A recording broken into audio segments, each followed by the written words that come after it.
Bismillahirrahmanirrahim. Assalamualaikum warahmatullahi wabarakatuh. Alhamdulillah, wassalatu wassalamu ala rasulillah, nabiyyina wa sayyidina Muhammad ibn Abdullah, wa ala alihi wa sahbihi wa man walah, wa ba'd. Saudara-saudariku, dimanapun kita semua berada, semoga video ini menemui kita semua dalam keadaan sehat, keadaan yang baik, keadaan yang mulia dalam berkehidupan, dan dibimbing oleh Allah Subhanahu wa Ta'ala untuk melahirkan beragam aktivitas yang bermanfaat serta bernilai untuk dunia dan akhirat kita. Saudara-saudariku, tidak mudah untuk dapat berkontribusi, menyampaikan catatan, pendapat, dan masukan, khususnya terkait dengan situasi, kondisi kehidupan bermasyarakat, berbangsa, bernegara yang kita rasakan hingga detik ini. Butuh waktu 1 pekan, 7 hari kurang lebih untuk mencermati secara bijak, mengamati dengan mendalam, menganalisis berbagai kompleksitas persoalan, baik itu sosial, politik, ekonomi, bahkan spesifik persoalan hukum. Tentunya beragam sudut pandang telah ditampilkan dari sudut pandang analis, tokoh, pengamat di berbagai bidang yang saya memiliki keyakinan insya Allah seluruhnya memiliki harapan yang baik untuk stabilitas bangsa ini, segala hal yang bisa membangun kecerahan berkehidupan, dan tentunya menampilkan semangat berkemajuan di segala aspek kehidupan berbangsa, bermasyarakat, dan bernegara. Dalam konteks ini, izinkan kami memberi dan berbagi catatan dari hasil pengamatan yang tentunya juga boleh jadi teman-teman melihat kondisi yang sama. Dalam sudut pandang kami yang pertama, tentunya dalam kondisi seperti ini, kita diuji. Dan kita sepakat dengan ujian itu, namun kesepakatan kita setidaknya bisa kita alirkan pada satu titik yang memberikan satu gambaran pada kita semua bahwa di titik ini kita memerlukan negarawan. Kita memerlukan sosok-sosok yang menempatkan kepentingan kehidupan bernegara, bermasyarakat, berbangsa di atas kepentingan-kepentingan pribadi, faksi, golongan, ataupun entitas-entitas tertentu. Terlepas dari berbagai macam kepentingannya, keinginannya, persoalannya, kita harus mampu kembali melihat, harus mampu kembali meresapi, merenungi akan perjuangan orang tua kita yang telah mengorbankan darah, keringat, air mata, materi,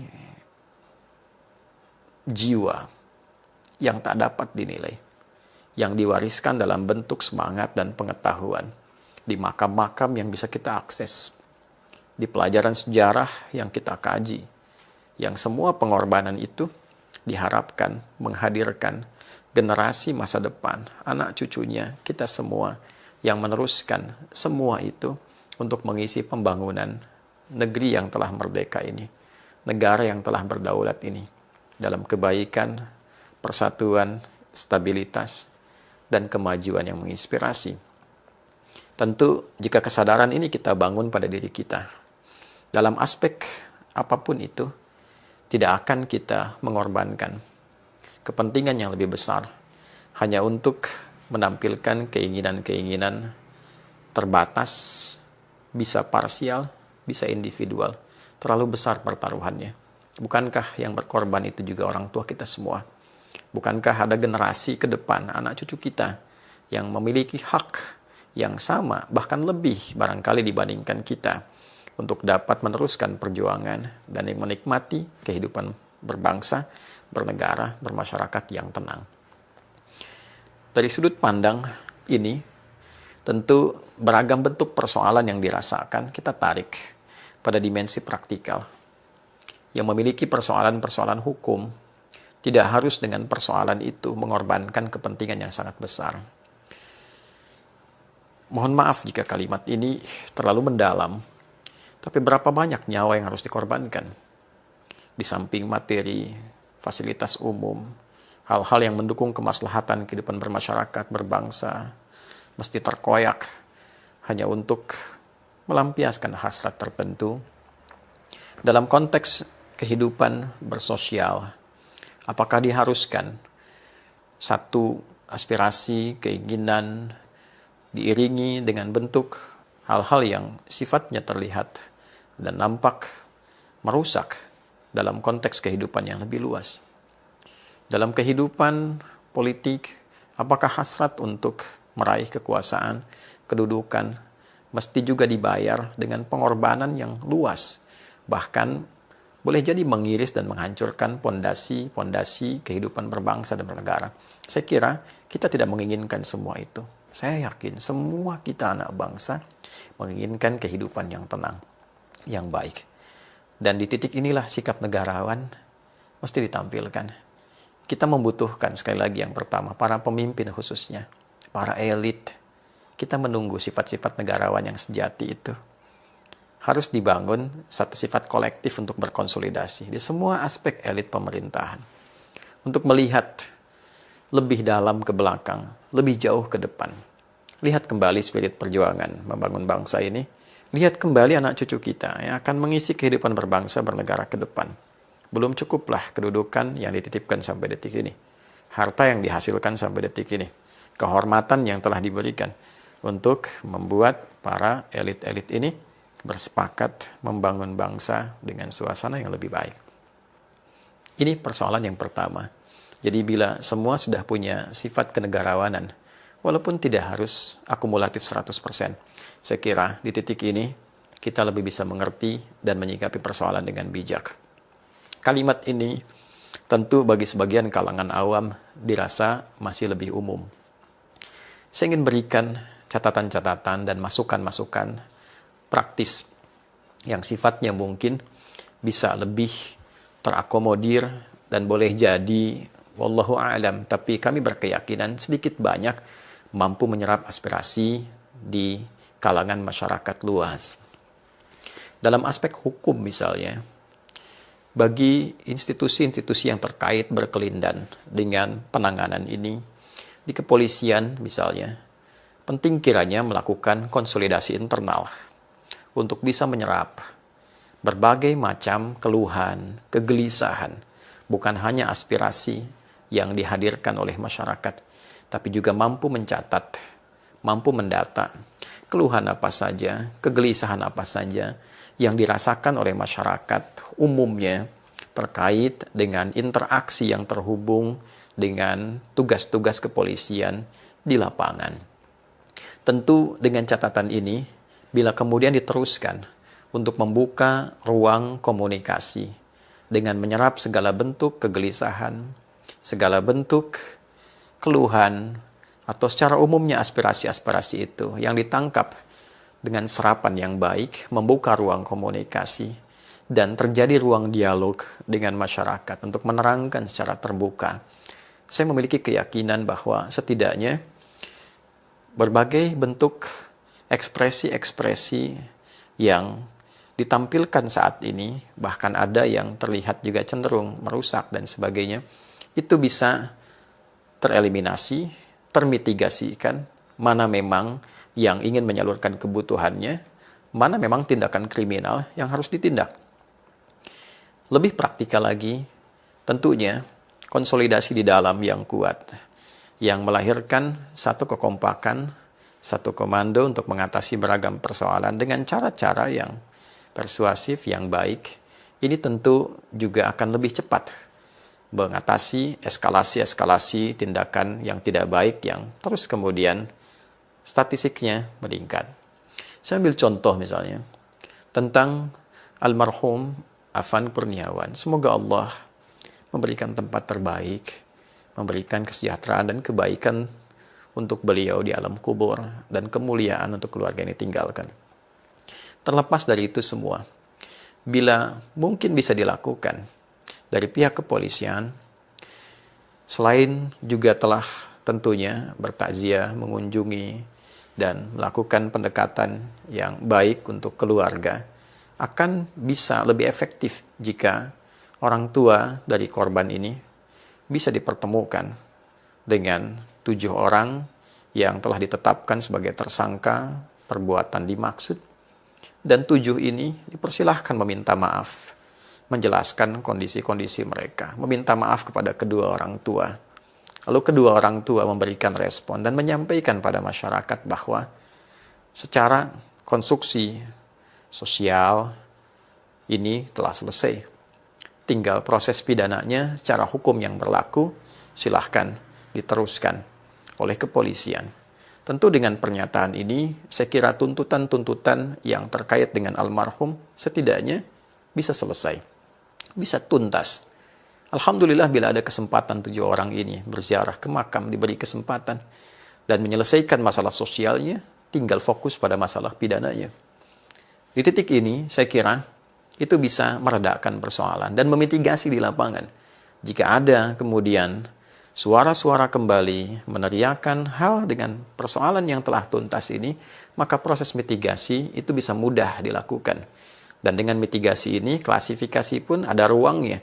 Oh, ini yang menyalurkan aspirasi, ini yang memprovokasi, oh ini yang berbuat tindakan kriminal, sehingga penanggulangannya bisa dilakukan dengan lebih efektif.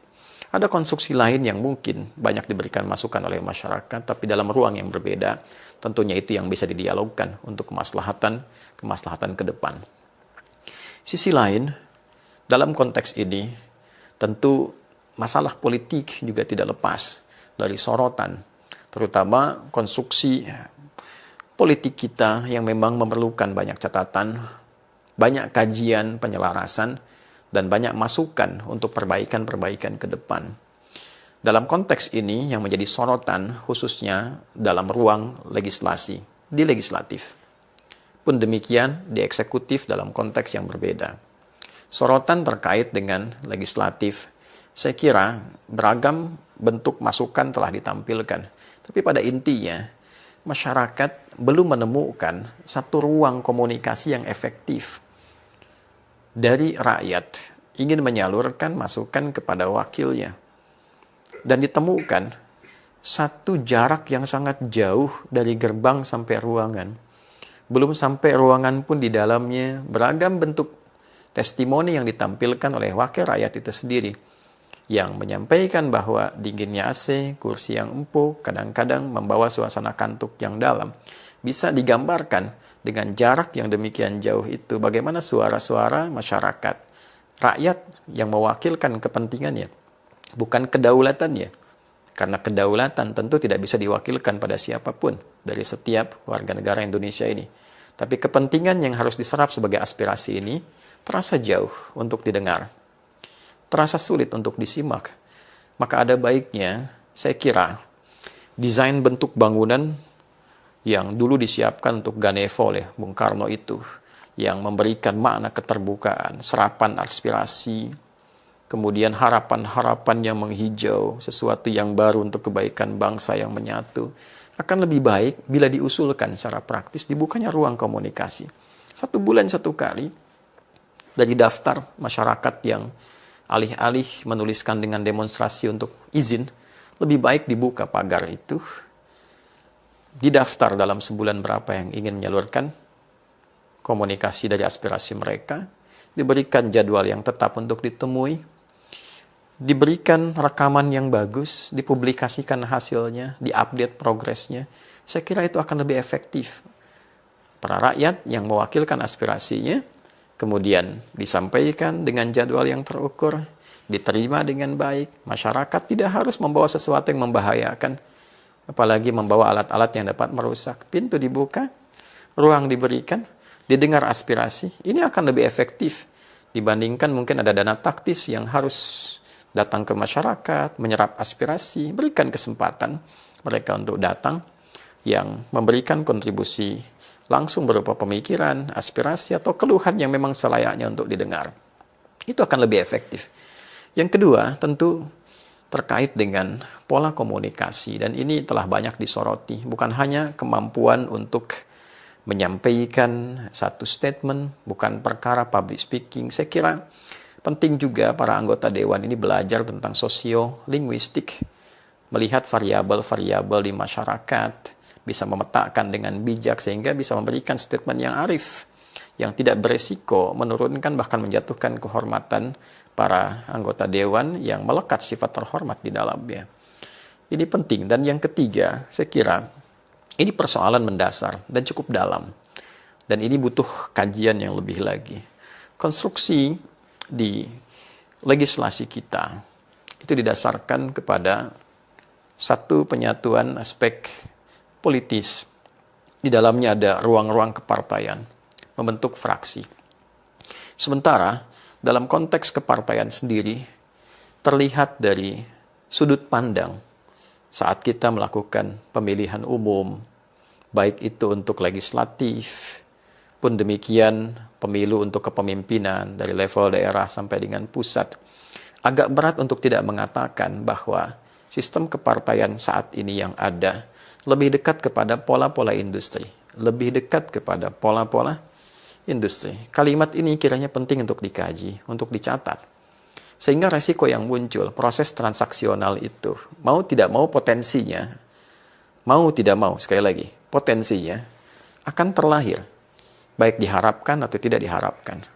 Kos yang demikian besar untuk masuk, biaya yang timbul dari situ, yang kemudian harus dikembalikan entah dengan cara dan formulasi seperti apa.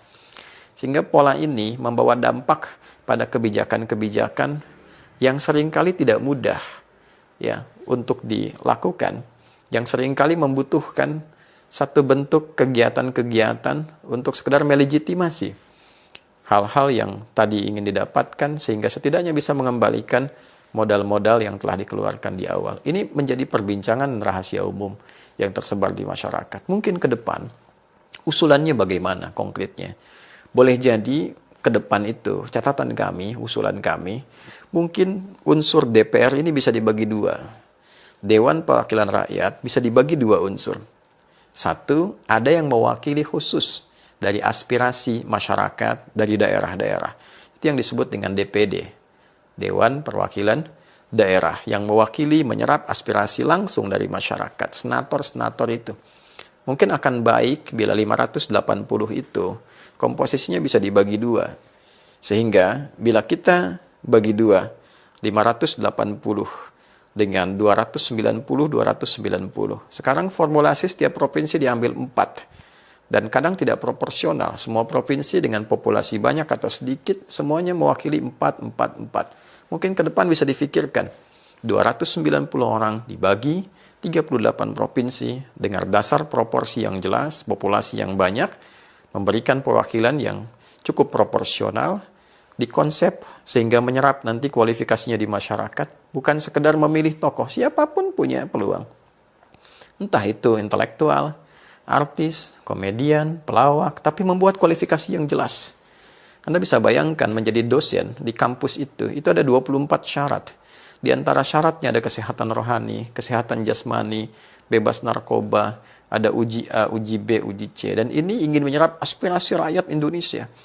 Kualifikasinya mesti jelas. Tingkat pendidikannya seperti apa, pengenalan terhadap daerahnya bagaimana, penguasaan terhadap masalah-masalah tertentu seperti apa. Jika ini bisa dilakukan, ini akan fokus menyerap kepentingan masyarakat, sehingga dalam konteks kehidupan berlegislasi, kepentingan masyarakat akan lebih terwakili. 290 lebihnya, ini bisa dinamakan dengan DPP, Dewan Perwakilan Partai. Jadi DPR dibentuk dari DPD dan DPP.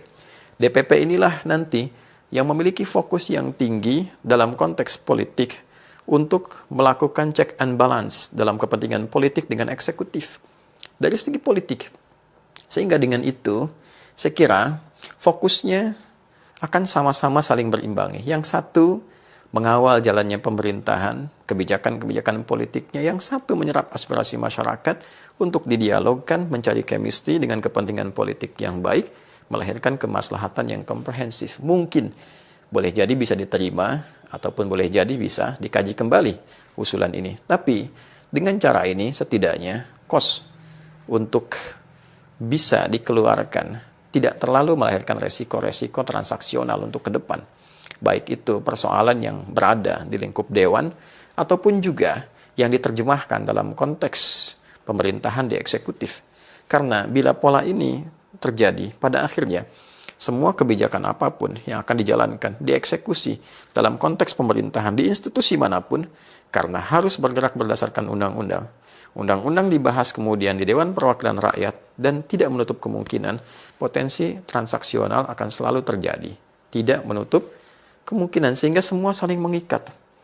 Nah, ketika semua saling mengikat, kohesinya begitu kuat dan tersandera dalam berbagai hal, ya, inilah yang kemudian menyebabkan kadang-kadang keputusan-keputusan arah tidak menjadi jelas. Keputusan terikat dengan konsesi bersama, sehingga bila terjadi gejolak di arus bawah di masyarakat, keputusan tidak berlangsung cepat. Karena harus mempertimbangkan aspek ini, masukan ini, pertemuan ini, kesepakatan ini dan itu, sehingga dipastikan tidak ada masalah secara politik ke depan. Dipastikan tidak ada satu hambatan ya dalam konteks kepartaian ke depan dan sebagainya. Ini yang membuat kemudian kehidupan berbangsa dan bernegara dalam formulasi yang lebih luas tidak mudah untuk dilakukan. Saya kira sekali lagi rakyat tidak boleh ada yang lapar sesungguhnya. Teorinya demikian. Karena kadal faqru ayyakuna kufra. Ya, kelaparan itu seringkali mengarah kepada terbentuknya satu tekanan yang kuat ya untuk bertindak menyimpang. Nah, ini yang terjadi saat ini. Saya punya keyakinan kuat bahwa orang-orang ini orang-orang yang lapar, orang-orang punya kebutuhan yang mungkin tidak terperhatikan sehingga unsur-unsur lain masuk dan membuat suasana tidak kondusif. Yang kedua, tentu keamanan, sinergi. Kita dukung, jangan sampai isunya bergeser terlalu jauh, benturan antar institusi, ya, membenturkan TNI dengan Polri misalnya, atau dengan kejaksaan, atau dengan yang lainnya. Tentu kita harus perkuat semuanya itu berdasarkan fungsinya masing-masing. Jangan sampai bergeser isu terlalu jauh sehingga kita tidak bisa merasakan satu stabilitas yang kokoh. Ya, saya berharap pada akhirnya kita tidak harus saling menuduh, menyalahkan satu dengan dua hal. Termasuk para ulama juga mengevaluasi diri, menempatkan sesuai porsinya masing-masing. Ormas-ormas melihat kepada sisinya. Saya kira sekarang kita bisa bersinergi. Di HUT Polri saya melihat bahwa Polri melibatkan unsur-unsur masyarakat. Dari NU saya lihat ada Bansar dalam parade, dari Muhammadiyah ada Kokam dan yang lainnya. Tentu kalau ini dilibatkan menjaga lingkungan masyarakat yang saat ini demonya dimasifkan, tapi malamnya entitas lain juga hadir dan tidak masuk akal. Demo apa yang dilakukan jam 12 malam, jam 1 malam, jam 2, jam 3 dini hari. Ya, saya kira klasifikasi itu penting untuk kita semua. Ya, adik-adikku yang masih remaja-remaja dan kita semua masyarakat, semua abang, kakak dan semua, kita bersaudara. Kita bersaudara. Kita bersaudara. Sebuah ras, bangsa, setanah air. Walaupun boleh jadi agama kita berbeda, keyakinan tidak sama, tapi kita sepanjang satu Indonesia, sepanjang satu negara yang sama, kita berkeluarga, bernegara. Mari kita berpikir ulang. Kembali lagi mengingat tentang keberadaan kita. Saling menyayangi. Ini lebih bulan Maulud, bulan terlahirnya Nabi Muhammad SAW, yang membawa risalah kasih tanpa batas, rahmat bagi kita semua, khususnya bagi umat Islam. Ayo kita merefleksikan keteladanan dari Nabi SAW untuk selalu memperbaiki diri. Dan pahami apa yang saya berikan catatan dengan utuh, supaya tidak dipotong-potong, ya potongan-potongan itu menyebar lagi, diolah kembali jadi hal yang tidak baik, dan itu sesuatu yang sangat tidak diinginkan. Sekali lagi, tentu setiap masukan akan ada kekurangan. Dalam kekurangan akan ada sosok lain yang memperbaiki itu semua. Ya, kita doakan semua sehat, semua baik-baik. Semoga kita dilindungi Allah Subhanahu wa taala. Rabbana taqabbal minna innaka antas samiul alim. Wa tub 'alaina innaka antat tawwabur rahim.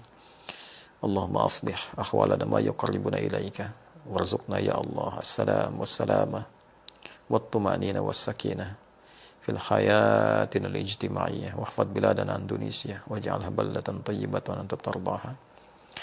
وفقنا يا الله، وفقنا لنتحد يا الله، نتحد برضاك وحبك، وجنبنا من التفرقة. وصلى الله على سيدنا محمد وعلى آله وصحبه أجمعين، وآخر دعوانا الحمد لله رب العالمين. السلام عليكم ورحمة الله وبركاته.